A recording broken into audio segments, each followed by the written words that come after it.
This is Dr. Haan with a health tip of the week. This week I want to talk about limits. I want to help remind you that all things have limits. It's not a bad thing to have limits. We can break that down into different categories. One of the categories would be physical. Just like this room we're in right now, it can only fit so many pieces of furniture. It's limited in size.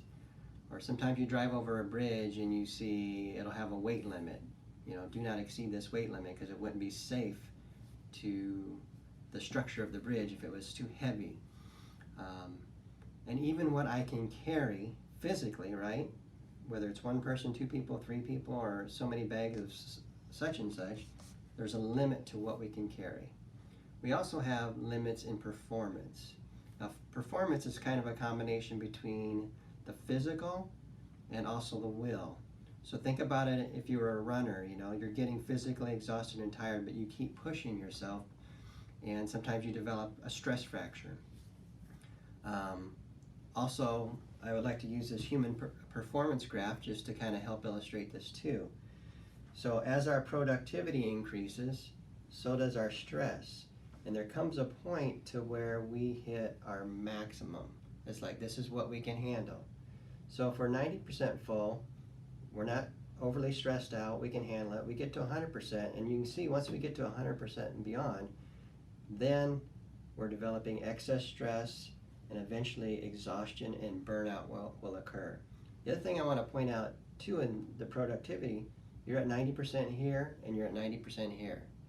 So you're able to accomplish the same amount, but in this point, you're doing it with an exhausted brain. So you don't want to be in this category. Other kind of stress is emotional stress. Just like you can only carry so much physically, you can only carry so much emotionally. You might be able to handle the problems of 5 or 10 or 15 different people, but there's a limit to where you say, hey, I can't handle anymore. I'm just emotionally at my limit. And then the last category would be mental limits. That would include things like information overload, you know, just being on the computer with all the news and media that we're exposed to. I don't know about you, but it doesn't take me long to say, whoa, my brain is full. That's all I can handle. So what I want to help you understand is that when we exceed our limits, it's called overloading, and you cannot live a healthy life chronically overloaded. And we'll talk more about that next time. So this is Dr. Haan wishing you a healthier life.